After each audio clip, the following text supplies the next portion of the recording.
আসসালামু আলাইকুম, শামিল লীনা স্বাগত জানাচ্ছি এনটিভির দেশের খবরে। সড়ক, মহাসড়ক ও রেল লাইন অবরোধ করে আজও সারা দেশে বিক্ষোভ করছেন কোটা বাতিলের দাবিতে আন্দোলনরত শিক্ষার্থীরা। রাজশাহী বিশ্ববিদ্যালয়ের বিভিন্ন আবাসিক হলের শিক্ষার্থীরা খণ্ড খণ্ড মিছিল নিয়ে ক্যাম্পাসের প্যারিস রোডে জড়ো হন। সেখান থেকে তারা মিছিল নিয়ে মেহেরচণ্ডী রেল গেট অবরোধ করেন।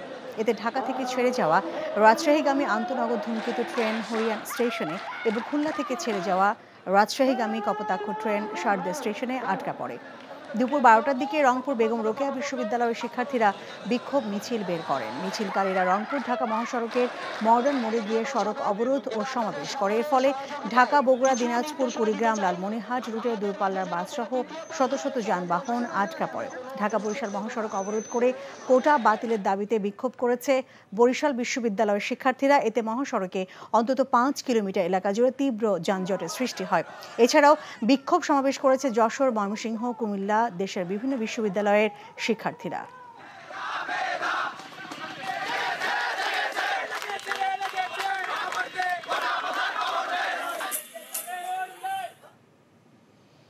দর্শক, কোটা বিরোধী আন্দোলনে শিক্ষার্থীদের বিক্ষোভ মিছিলে আছেন আমাদের স্টাফ করেসপন্ডেন্ট নূর হোসেন। তিনি এখন এই মুহূর্তে অবস্থান করছেন শাহবাগ এলাকায়।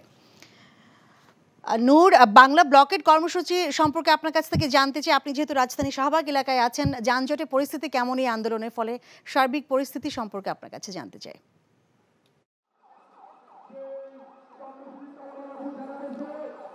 লীনা, শিক্ষার্থীদের বাংলা ব্লকেট কর্মসূচির দ্বিতীয় দিন শুরু হয়েছে। কিছুক্ষণ আগে তারা ঢাকা বিশ্ববিদ্যালয়ের গ্রন্থাগারের সামনে থেকে মিছিল শুরু করে। সেই মিছিলটি নিয়ে শাহবাগ চত্বর অবরোধ করে ফেলছে। এই শাহবাগ চত্বর শুধু নয়, আজকে তাদের অবরোধের যে বিস্তৃতি সেটা আরও বেড়েছে আগের তুলনায়। আজকে তারা ইন্টারকন্টিনেন্টাল মোড়, কারণ বাজার মোড়, বাংলা মোটর মোড় এবং শাহবাগ মোড়, এদিকে মৎস্য ভবন মোড়, এই পুরো এলাকাটা তারা ব্লক করে দিয়েছে, অবরোধ করে দিয়েছে। এর ফলে এই পুরো এলাকার যে যানজট ছিল, পুরো এলাকার যে যানবাহনের চলাচল ছিল, সেটি সম্পূর্ণ বন্ধ হয়ে গেছে, পুরোটা স্থবির হয়ে গেছে। শিক্ষার্থীরা বলছেন তারা অত্যন্ত সুশৃঙ্খলভাবে, নিয়মতান্ত্রিকভাবে এই আন্দোলন চালিয়ে যাবেন তাদের দাবি আদায় না হওয়া পর্যন্ত। তারা মাইক্রোফোনে, তারা মাইকে এবং তাদের যে স্বেচ্ছাসেবক আছে তাদেরকে বারবার সাবধান করছেন এবং নির্দেশনা দিচ্ছেন যে তারা আসলে কোনো ধরনের বিশৃঙ্খল কর্মসূচি যাতে, বিশৃঙ্খল কাজ যাতে কেউ করতে না পারে, সেদিকে যেন তারা সতর্ক অবস্থানে থাকে সেই নির্দেশনা তারা দিয়েছেন। এছাড়া জরুরি ফায়ার সার্ভিস এবং অ্যাম্বুলেন্স যে সেবা আছে সেই সেবাও যাতে বিঘ্নিত না হয় অবরোধের আওতামুক্ত করে দিয়েছে। অর্থাৎ ফায়ার সার্ভিস এবং অ্যাম্বুলেন্সের গাড়ি তাদের অবরোধের প্রত্যেকটি এলাকা দিয়ে যেতে পারবে, এতে কোনো অসুবিধা হবে না। শিক্ষার্থীরা বলছেন আজকে তাদের পরিকল্পনা হচ্ছে দীর্ঘ সময় ধরে এখানে অবস্থান করা। যদি সরকারের পক্ষ থেকে কোনো ধরনের ঘোষণা না আসে এবং কোনো তাদের দাবি আদায়ের কোনো নির্দেশনা যদি তারা না পায়, সেক্ষেত্রে তারা এই মোড় থেকে এই মোড়ের অবরোধটি প্রত্যাহার করবে না বলে আমাদেরকে জানিয়েছে। লীনা। দর্শক, জানছিলাম শাহবাগ থেকে কোটা বিরোধী আন্দোলনের খবর। এদিকে সর্বজনীন পেনশন ব্যবস্থা প্রত্যয় স্কিম বাতিলের দাবিতে আজও কর্মবিরতি পালন করেছেন দেশের সব পাবলিক বিশ্ববিদ্যালয়ের শিক্ষকরা। দুপুর 12টায় ঢাকা বিশ্ববিদ্যালয় ক্যাম্পাসে অবস্থান নেন শিক্ষকরা। এই সময় শিক্ষক নেতারা সরকার ঘোষিত প্রত্যয় স্কিম বৈষম্যমূলক দাবি করে বলেন, এই স্কিমের আওতায় এনে তাদের জিম্মি করা হচ্ছে। বিশ্ববিদ্যালয়ের ক্লাস পরীক্ষা সহ দাপ্তরিক সব কার্যক্রম থেকে নিজেদের বিরত রেখেছেন তারা। শিক্ষক, কর্মকর্তা, কর্মচারীদের কর্মবিরতিতে দেশের পাবলিক বিশ্ববিদ্যালয়গুলোতে এক সপ্তাহ ধরে অচলাবস্থা বিরাজ করছে। তারা আলোচনা চাইলেও সরকারের শীর্ষ পর্যায়ে ভুল বুঝিয়ে তা করতে দেয়া হচ্ছে না বলেও অভিযোগ করেন শিক্ষক নেতারা। নরসিংদীর রায়পুরা উপজেলার ট্রেনে কাটা পড়ে 5 জনের মৃত্যু হয়েছে। নরসিংদী স্টেশন মাস্টার এটিএম মুসা জানান, ভোর 5:30টার দিকে চট্টগ্রাম থেকে মেল ট্রেন ঢাকায় যাচ্ছিল। ট্রেনটি উপজেলার পলাশতলী ইউনিয়নের কমলপুর নামক স্থানে পৌঁছলে ট্রেনে কাটা পড়ে 5 জন মারা যান। নিহতদের প্রায় প্রত্যেকের শরীর একাধিক টুকরো হয়েছে। লাশ দেখে নিহতদের শনাক্ত করা কঠিন। নিহতদের পরিচয় এখনও জানা যায়নি, তবে কিভাবে এই দুর্ঘটনা ঘটল তা নিয়ে নানা প্রশ্নের সৃষ্টি হয়েছে। নিহতদের পরিচয় কি, তারা কিভাবে এখানে এলেন, রেলওয়ে পুলিশ তা তদন্ত করে দেখছে। পিবিআই, রায়পুরা থানা ও জেলা পুলিশের ঊর্ধ্বতন কর্মকর্তারা ঘটনাস্থল পরিদর্শন করেছেন। মৃত্যুর কারণ অনুসন্ধানে কাজ শুরু হয়েছে। এদিকে দুর্ঘটনাস্থল দেখতে গিয়ে ট্রেনে কাটা পড়ে আরও 1 জনের মৃত্যু হয়েছে।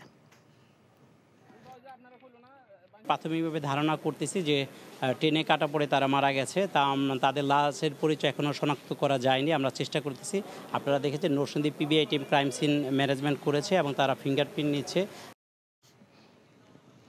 নদ নদীর পানি বাড়ায় কুড়িগ্রাম, জামালপুর, সিরাজগঞ্জ, গাইবান্ধা ও বগুড়ায় বন্যা পরিস্থিতির অবনতি হয়েছে। প্লাবিত হচ্ছে নতুন নতুন এলাকা, পানিবন্দী হয়ে পড়েছে কয়েক লাখ মানুষ। দুর্গত এলাকায় বন্ধ রয়েছে শিক্ষা কার্যক্রম, পর্যাপ্ত ত্রাণ সহায়তা না পাওয়ার অভিযোগ দুর্গতদের। বিস্তারিত দেখুন ডেস্ক রিপোর্টে।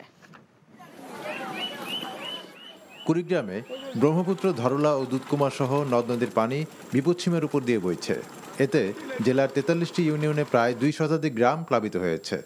2 লক্ষাধিক মানুষ পানিবন্দী হয়ে মানবেতর জীবনযাপন করছে। অতিরিক্ত বন্যা হয়েছে, আমরা খুব দুর্গতিতে আছি। রান্নাবাড়ি করতে পারি না, টিউবওয়েল তলা গেছে, ল্যাট্রিন তলা গেছে। যমুনা নদীর পানি সিরাজগঞ্জ শহর রক্ষা বাঁধ হার্ট পয়েন্ট এলাকায় বিপদসীমার উপর দিয়ে প্রবাহিত হচ্ছে। তলিয়ে গেছে নদী তীরবর্তী নিচু এলাকা, দেখা দিয়েছে তীব্র ভাঙন। চর ও নিম্নাঞ্চলের 6000 হেক্টরের বেশি ফসলি জমি প্লাবিত হয়েছে। গরু বাছুর মনে করেন যে পানির মধ্যে নিয়ে কত যে কষ্টে আছি বলার মতো না। তে এলাকায় তো কেউ খোঁজ খবরও নেয় না, কেউ কিচ্ছুই করে না। জামালপুরের দেওয়ানগঞ্জ, বক্সিবাজার, ইসলামপুর সহ বিভিন্ন উপজেলার 50টি ইউনিয়নের 2 লক্ষাধিক মানুষ পানিবন্দী। 1 সপ্তাহ ধরে চলা বন্যা পরিস্থিতি অপরিবর্তিত থাকায় চরম দুর্ভোগে আছেন দুর্গতরা। এখনো অনেকেই অবস্থান করছেন পানিতে নিমজ্জিত বাড়িঘরে। 7-8 দিন ধরে আমরা এই পানির মধ্যে টং পাইতে আসি, টং তলায় জায়গা আমরা উঁচা করে দিই। খাওয়ার পানি টিউবওয়েল আছে, টিউবওয়েল মোটা তলায় গেছে, ওই কষ্ট করে ওই পানি খাই। গাইবান্ধায় নদ নদীর পানি কিছুটা কমলেও দুর্ভোগ বেড়েছে বন্যার্ত মানুষের। এখনও ডুবে আছে বাড়িঘর, রাস্তাঘাট ও ফসলি জমি। জেলার সাঘাটা ও ফুলছড়ি উপজেলার বিভিন্ন স্থানে বন্যার্তদের মাঝে চাল বিতরণ করেছেন গাইবান্ধা 5 আসনের সংসদ সদস্য মাহমুদ হাসান রিপন। লালমনিরহাটে তিস্তার পানি বৃদ্ধি পাওয়ায় তিস্তা ব্যারাজের সব জলকপাট খোলা রাখা হয়েছে। এদিকে ধরলা নদীর পানি বিপদসীমার উপর দিয়ে প্রবাহিত হচ্ছে, তাই নদী তীরবর্তী নিম্নাঞ্চল প্লাবিত হয়েছে। বগুড়ার সারিয়াকান্দি উপজেলায় যমুনা নদীর পানি বিপদসীমার উপর দিয়ে প্রবাহিত হচ্ছে। এতে সারিয়াকান্দির ধুনট ও সোনাতলা উপজেলার 85টি গ্রাম প্লাবিত হয়েছে। আহমেদ শরীফ, এনটিভি নিউজ ডেস্ক। কিশোর গ্যাং দমনে কাজ শুরু করেছে চট্টগ্রাম মেট্রোপলিটন পুলিশ। দুপুরে সংবাদ সম্মেলনে নবনিযুক্ত পুলিশ কমিশনার মোহাম্মদ সাইফুল ইসলাম বলেছেন, মাদক নির্মূলে ইতিমধ্যেই উল্লেখযোগ্য কাজ হয়েছে, এখন যানজট নিরসনে পদক্ষেপ নেওয়া হবে। একই সাথে নগরের বিভিন্ন থানায় দায়িত্বরত পুলিশ সদস্যদের যে কোনো ধরনের অনিয়মের ব্যাপারে প্রমাণ সাপেক্ষে কঠোর ব্যবস্থা নেওয়া হবে। মত বিনিময়কালে সাম্প্রতিক সময়ে অপরাধ তৎপরতায় লিপ্ত কিশোর গ্যাংয়ের বিরুদ্ধে কার্যকর ব্যবস্থা নেওয়া হচ্ছে বলে জানান পুলিশ কমিশনার। খাদ্যমন্ত্রী সাধন চন্দ্র মজুমদার বলেছেন, পলিশ করা চাল বাজারজাত বন্ধে আইন করা হয়েছে, শিগগিরই এর বাস্তবায়ন করা হবে। দুপুরে নওগাঁয় এক অনুষ্ঠানে এসব কথা বলেন খাদ্যমন্ত্রী। খুব তাড়াতাড়ি 6 মাস 9 মাসের মধ্যে আপনারা চকচকে চালটা পাবেন। আমরা চাউলটা পালিশ করতে দেব, পালিশ করতে দেওয়ার ফলে অনেক সময় ইউরিয়ার পানি দিয়েও পালিশ করে, স্যালাইন পানি দিয়ে পালিশ করে। 5 বার পালিশ করার ফলে যে চকচকটা হয়, এর মধ্যে খাদ্যের কোনো গুণাগুণ থাকে না। বস্তুনিষ্ঠ সংবাদ পরিবেশন করে দর্শকদের মধ্যে গ্রহণযোগ্যতা অর্জন করেছে এনটিভি। দেশের বিভিন্ন স্থানে প্রতিষ্ঠা বার্ষিকীর অনুষ্ঠানে উঠে এসেছে এমন বক্তব্য। বিস্তারিত জীবন আহমেদের ডেস্ক রিপোর্টে।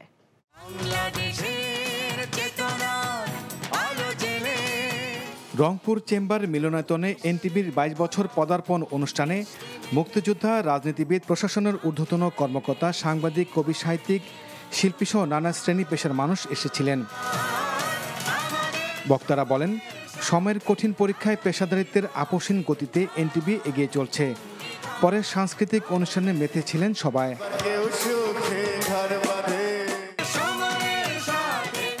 এনটিভির 22 বছর পদার্পণ উপলক্ষে নওগাঁয় বর্ণাঢ্য র্যালি বের হয়। পরে প্রেস ক্লাব মিলনায়তনে কেক কাটা, আলোচনা সভা অনুষ্ঠিত হয়।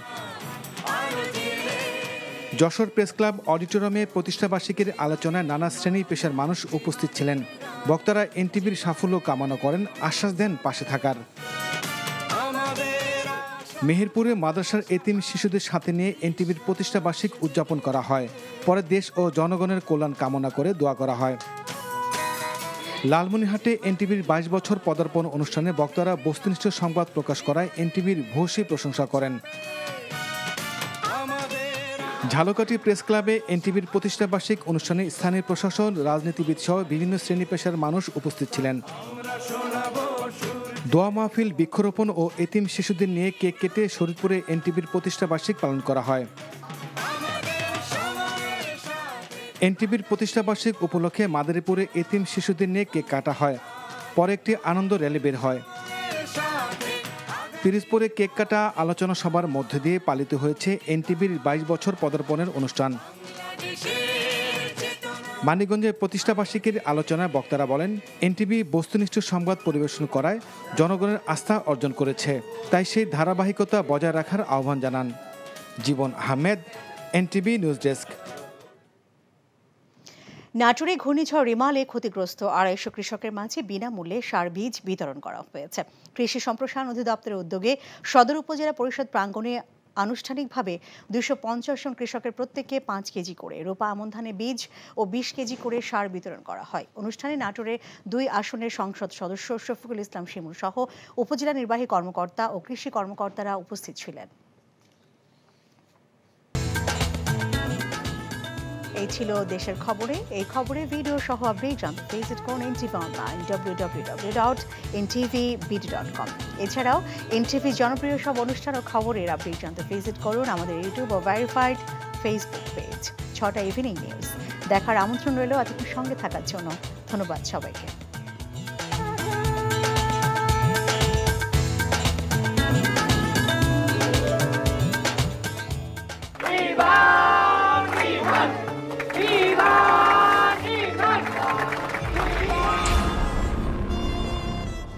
তুমি নিজের জীবনটা শেষ করলে, সাথে আমারটাও শেষ করে দিয়ে গেলে। আপনি এই মেয়েটাকে চেনেন না? না।